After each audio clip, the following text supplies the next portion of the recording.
Deus pela vida do pastor Reinaldo, e eu não posso deixar de devolver a gratidão que ele tem pela minha vida, porque ela é recíproca. Eu tenho essa gratidão pela vida do pastor Reinaldo, que sempre foi o pontapé do meu ministério, foi o pontapé em fazer acontecer, em fazer o Senhor testificar aquilo que Ele havia me chamado para realizar na terra. Então eu me sinto muito honrado pelo Senhor de tê-lo como amigo, como pastor, como irmão, aquele que chora, aquele que se alegra, aquele que é fiel, aquele que é verdadeiro, aquele que, se eu estiver em outro país, em outro lugar, se eu ligar, eu sei que se eu precisar, Ele vai me socorrer. E é bom demais ter amigos, é bom demais ter irmãos. Isso é maravilhoso. A palavra nos ensina que há amigos mais chegados que irmãos. E na verdade isso só vai acontecer em quem há o Espírito de Deus. E graças a Deus vocês têm um pastor cheio do Espírito Santo de Deus.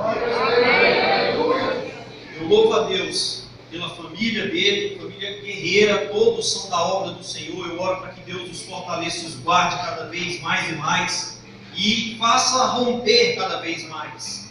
O pastor Reinaldo tem esse dom desbravador de lançar desafios e levantar desafiadores. E assim Deus tem levantado e despertado talentos na vida de cada irmão.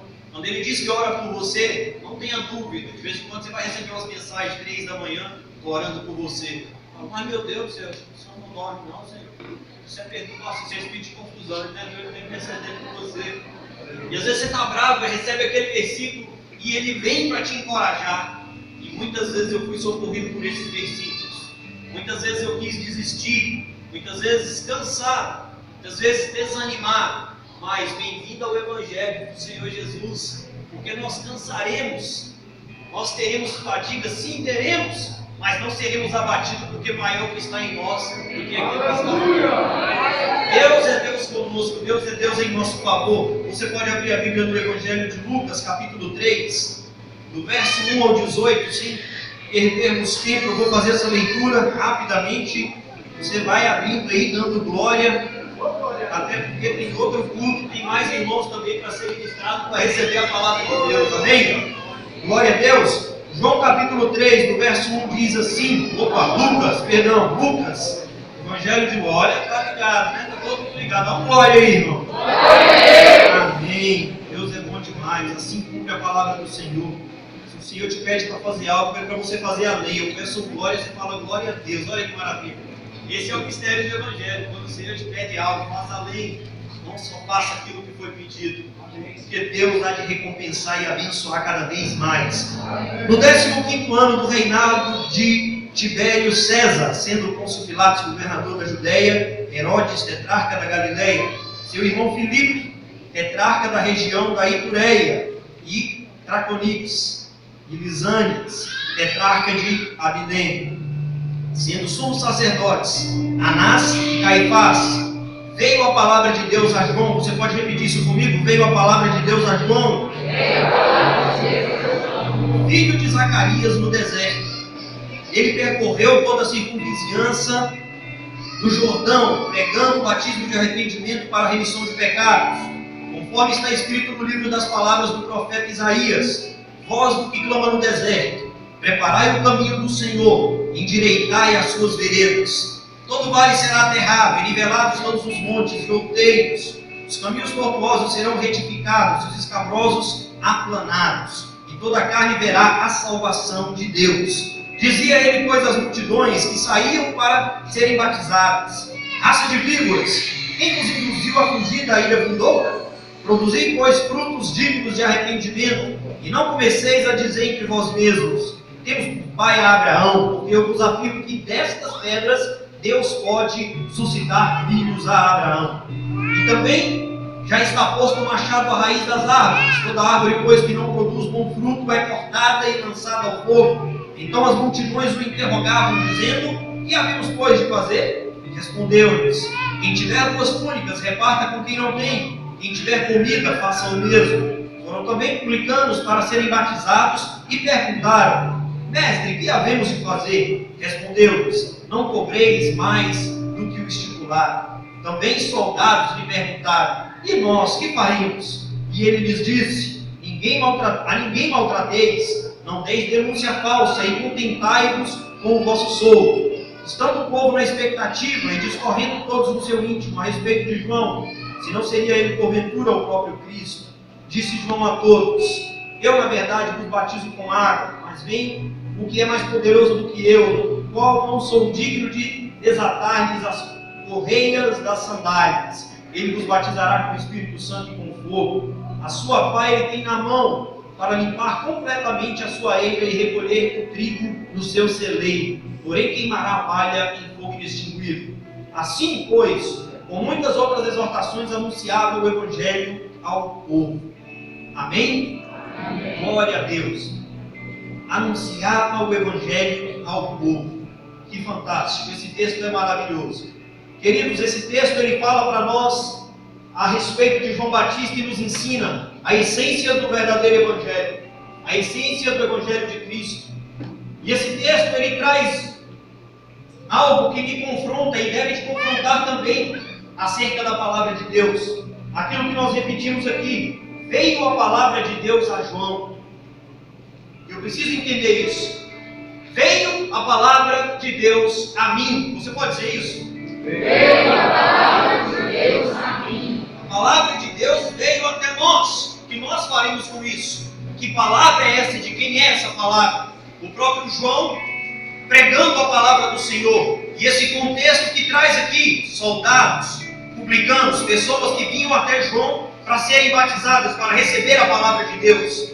E eu aprendo muitas coisas acerca desse pregador, desse homem de Deus, e a sua trajetória que serve para mim e para você, como servos de Deus, como filhos da luz, como filhos da obediência. E João vem me ensinar muito a respeito disso. Quando a palavra de Deus vem até nós, o que aconteceu com João quando a palavra veio até ele? A palavra me ensina através da parábola do semeador a respeito de solos, onde a semente é jogada e ali ela vai frutificar num terreno fértil.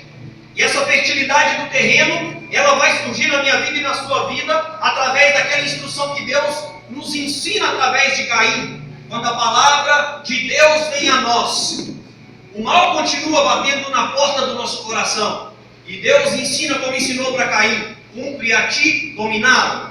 Dominar não é agarrar o mal, é permanecer com a porta fechada para o mal e viver para o bem. Por isso o Senhor nos ensina, desde Gênesis, quando Ele diz que colocou a árvore do conhecimento do bem e do mal, ciência do bem e ciência do mal. O homem perfeito não tinha ciência do mal, mas ele passa a ter ciência do mal o dia que ele desobedece. A desobediência apresenta o mal, desobedecer apresenta o que é ruim. Por isso o Senhor fala que Ele prefere obediência a sacrifícios. É melhor obedecer do que sacrificar. Deus não quer sacrifício de touro. Deus não quer que sejamos touros. Mas se essa essência do Evangelho, se essa palavra não tiver arraigada dentro de mim, se não houver essa sede no meu coração, de me emocionar pelo amor do Senhor, pela presença do Senhor, pela casa do Senhor, pelos irmãos que são cheios do Espírito do Senhor, alguma coisa tem que mexer comigo, tem que mexer contigo. A palavra de Deus veio até nós. E daí? Veio a palavra até nós. Mas esse texto vai me ensinar algo fantástico. Olha a partir do verso 2. Primeira coisa que eu aprendo: a palavra veio num lugar difícil, no deserto. E nesse contexto aqui de João, por que ele sai para pregar no deserto? Eu já falei isso aqui uma vez pregando, mas de acordo com a palavra eu não posso fugir desse contexto. João vai pregar no deserto, porque os seus irmãos que eram oprimidos pelos tributos e não tinham onde mais morar dentro da cidade, são expulsos da cidade, por conta de não conseguir pagar seus tributos, e não serem presos, não perderem suas posses, seus bens. E eles vão para o deserto. João recebe a palavra vem até ele, e ele vai pregar para aquele que está abandonado no deserto. E ele vai não pregar para quem foi esquecido. A palavra de Deus veio até mim, só que ela veio numa condição de deserto. Muitas vezes a gente recebe quando está triste, quando está na dificuldade, quando está naquele desespero que as pessoas dizem que não há esperança, e o Senhor vem até nós e nos resgata. E aí o deserto para a gente vira um oásis, porque a gente começa a enxergar outras pessoas no deserto. A gente começa a enxergar vida e a vida em abundância. Há o poder de Deus para manifestar, para fazer jorrar água onde não tem água, plantar onde não tem planta, chover onde não chove, fazer milagre onde não existia nada. Eu quero te dizer que a palavra do Senhor veio até você, talvez em uma condição de deserto, ou não, no tempo da bonança, que é mais difícil ainda, que aí o sábio, o agur, Provérbios 28 vai me ensinar: Senhor, não me dê além, não me dê muito para eu não me soberbecer, mas não me dê pouco para que eu também não murmure. Dá-me da porção que o Senhor tem para mim a cada dia, para que eu não perca a gratidão, e eu dê o devido louvor ao Senhor. E João me ensina: deserto, lugar difícil, a palavra vem, essa palavra vem, e João percorre a circunvizinhança. Se eu estou no deserto e a palavra vem até mim, significa que aquilo que eu recebi de graça eu devo dar, e eu não preciso ir para um lugar longínquo levar essa palavra, porque na minha vizinhança tem gente morrendo, e eu sou a esperança que chegou. Eu sou o portador da boa notícia. Eu sou aquele que vai levar luz onde não tem luz, porque eu sou luz. Eu sou aquele que vai levar tempero onde não tem, porque eu sou o tempero, eu sou o sal da terra. O Espírito de Deus habita em mim. E João recebe essa palavra. Ele vai na circunvizinhança e começa a pregar. Um dos efeitos da palavra vir até nós é que mesmo estando em deserto, eu vou saber que eu tenho o que fazer. Eu posso pregar, eu posso anunciar o Evangelho. Eu posso dizer que Jesus Cristo salva, cura e liberta. E essa característica de levar a palavra de Deus, quando eu começo a viver aquilo que Deus gerou dentro de mim, é que atrai pessoas. O texto me diz que multidões saíam para serem batizadas. E olha o discurso de João: raça de víboras. Se chamar o irmão hoje de raça de víbora, é apedrejamento na hora. Não precisa ser lei. Hoje eu tive um desafio tão grande lá na escola dominical. Eu falei: Senhor, é isso mesmo? Foi por isso que o Senhor me deu esse texto. Aquele famoso muda tudo nos últimos minutos. Um casal me procura lá no final da escola dominical. É o seguinte: larguei minha esposa, ela largou o marido dela. E a gente se juntou, está amigado, e a gente quer acertar a nossa vida. Eu falei: por que você está me procurando, irmão? Quem faz milagre é Jesus, eu não faço. Não trabalho em cartório, não sou advogado, não sou juiz. É duro você ouvir isso, não é? Ah, eu quero ajuda. Não, você quer ajuda mesmo, você tem que saber que tipo de ajuda você quer. Porque você quer que eu faça o quê? Você quer que eu aprove a sua vida? O que você está querendo? Quando eu perguntei assim: eu quero agradar a Deus. Beleza. Quem é esse Deus? Ele é Senhor, Ele é Santo. Quem é você? Ah, sou filho. Filho? Quais os tipos de filho que a Bíblia me diz? Da obediência e da desobediência. Quem que você quer ser? Da obediência. Então você sabe o que você tem que fazer. Porque se você está me dizendo que é filho, conhece Deus, você quer que eu faça o quê, meu irmão? O que você está querendo que eu faça? É difícil você falar isso. Por quê? Porque tem desertos que parece que vão nos matar. Tem homens agressivos, mulheres agressivas, tem abusos, tem espancamentos, tem dívidas, tem doenças. Mas entenda uma coisa: Deus não dá nada além daquilo que eu possa suportar na presença dEle. Tudo tem um propósito para Ele, porque dEle, por Ele e para Ele são todas as coisas. Deus não te pede nada, mas se você oferecer algo a Ele, não deixe de cumprir. Foi dura aquela palavra. Poxa, que você ia me ajudar, você está me dando uma palavra. Eu não. A palavra não é minha. Não sou juiz, não estou te julgando. Não posso nem entrar no mérito da sua situação, mas eu quero te dizer: o mesmo Deus que perdoa o meu pecado e que me socorre, é o Deus que te socorre. Vamos orar, vamos clamar a Ele. Você quer o quê? Eu quero agradar a Ele, então vamos agradar a Ele. No que eu posso te ajudar, e fomos orar. E começamos a ministrar. E ali, através daquele momento de sessão de aconselhamento, os dois chegaram num denominador que eu nunca vi dentro de aconselhamento. Eu fiquei até surpreendido. Posso interromper? Pode, claro. Eu preciso pedir perdão para fulano, porque eu dirigi as minhas carências nele. Eu estava usando ele. Eu estou percebendo que o que está acontecendo aqui, Deus está querendo me libertar. Deus está dizendo que me ama, e eu estou usando você, fulano. Eu quero que você me perdoe. Eu não tenho condições de estar nessa relação, porque eu não estou sendo honesta com você. E eu quero agradar a Deus. E a cadeira já tinha desaparecido, não tinha espaço para mim. Eu, Jesus, o que eu fiz, Senhor? Porque a gente assusta o humano. E eu achei que o homem ia levantar e ia arrepiar para cima de mim. Tirou o óculos, pois eu sinto a mesma coisa. Eu estava te usando. Eu estava te usando, eu estou fazendo errado. Eu sei que eu tenho que perdoar pessoas. Eu sei o que eu preciso fazer para ter a minha vida íntegra diante de Deus.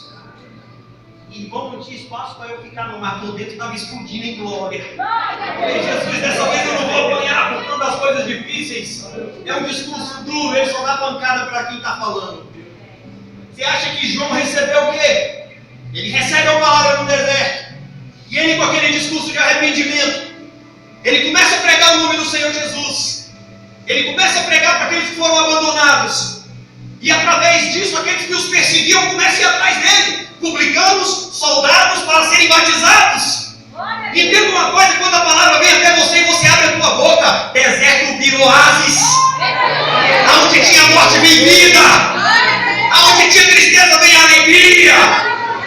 Mas continua, a perseguição continua.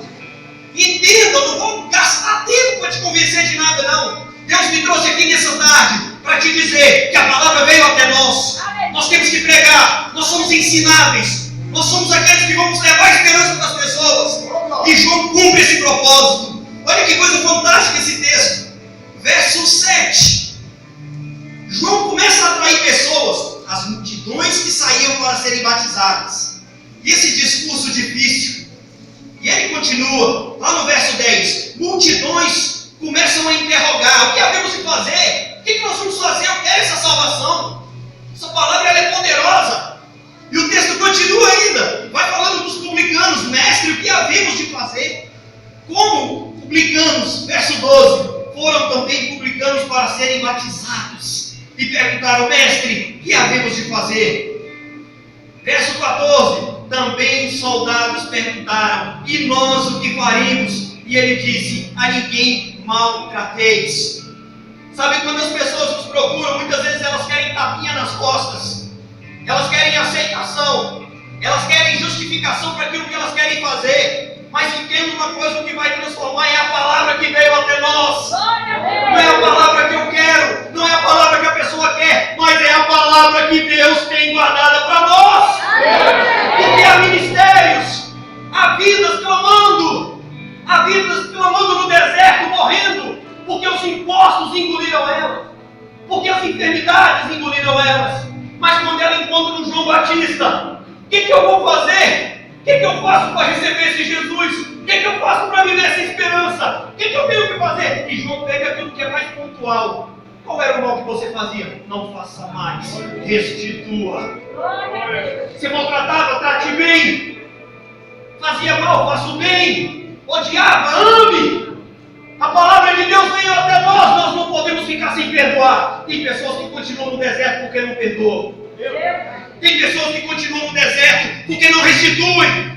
Tem pessoas que continuam no deserto porque recebeu a palavra e retém para ele. É tão bom que eu não dou para os outros. Isso não é bom.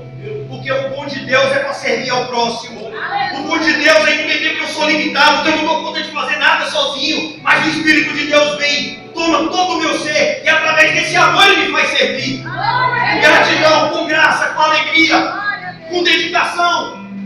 E o que é que nós estamos esperando? A circunvizinhança está esperando uma palavra de esperança. Irmãos, que coisa difícil que nem é para nós convidarmos alguém a ir para a igreja. Temos vergonha dos nossos vizinhos. Temos vergonha. Nos sentimos envergonhados. Se não, muitas vezes nem conhecemos. Mas entenda uma coisa. Eu não preciso da cartilha para saber quem é o meu vizinho da direita ou da esquerda. Porque eu não vou gostar dele pelos seus defeitos. Eu não preciso do histórico dele. Porque Senhor Jesus tem tudo anotado lá no alto. Mas eu quero te falar que essa palavra que vem até mim, ela vem para fazer jorrar de dentro de mim ela vem para fazer de mim uma fonte inesgotável.